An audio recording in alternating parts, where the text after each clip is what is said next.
Hey guys, how's it going?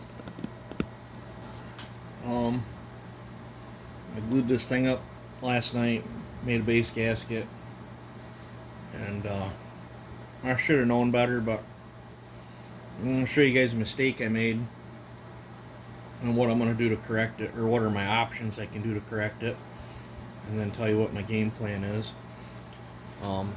I cut the base on this and I was pushing the limits, but I was getting all my readings with the stock base gasket, and that material happens to be thicker than the material I made my new base gasket out of. As a result of that, this is now, you hear that? Piston comes up and just kisses the top of the cylinder. It's now a zero tolerance motor here. It's hitting it just enough where it physically stops it, but it's not enough where I just can't grab the crank and twitch it over. So I want to show this that I'm not perfect. I do make mistakes. This is a pretty simple one. I could fix it by running down to the store and buying thicker gasket material. Spend all that time making another gasket. I could fix it by popping the jug back off, cutting the combustion chamber, or I could cut the top of the piston all the way off, or cut a pop-up into the piston. And I think with what I'm trying to do with this saw, I'm thinking I might as well, because I was debating popping or doing a pop-up on it anyway. I think my simplest solution is pull the jug back off, take the piston out, run over my lathe, and cut between a 20 and 25 thousandths pop-up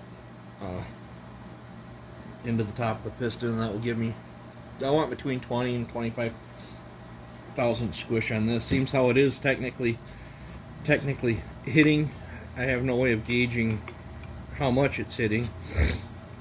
It can't be much, otherwise I wouldn't be able to roll it over, but I'm thinking I'll cut about 25 off the piston and build a pop-up. But I just thought I'd show that. That's, when you're really pushing tolerances, this is some of the stuff you can run into.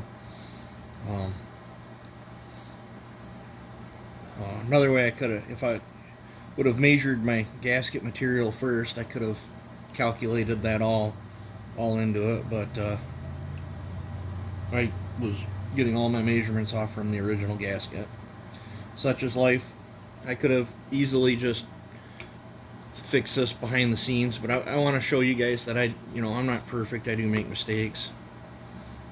I feel anyone in this game, if they say they don't make mistakes, they're probably full of it, because sooner or later you make a mistake on something somewhere. We're all human. So, but I thought I'd share that. Well, it shouldn't take me too long to do. I don't know if I'll have this together and running. Another thing I noticed is, I would think this should have like a steel ring inside here, kind of like the steel. Most saws that I've ever messed with that got rubber grommets here, they always have a steel ring to stop this distortion, and this one did not have one. So I might look through my bucket of bolts and parts and odds and ends and see if maybe I got one out of a steel that will fit in there. I really feel it needs that little anti-distortion ring there, but I don't know, maybe that's just how these older saws were. I don't know, this is the first one I've ever worked on. But so that's that. I'm gonna go cut a pop-up in this.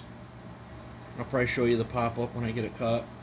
I'm not gonna show taking this back apart. Pretty simple. So I guess I've blabbered on here enough, but moral of the story is I make mistakes too.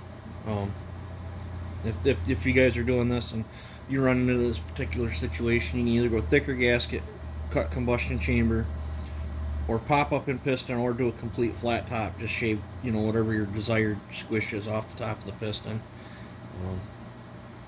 I think I'm gonna go pop up just to boost up the compression even more.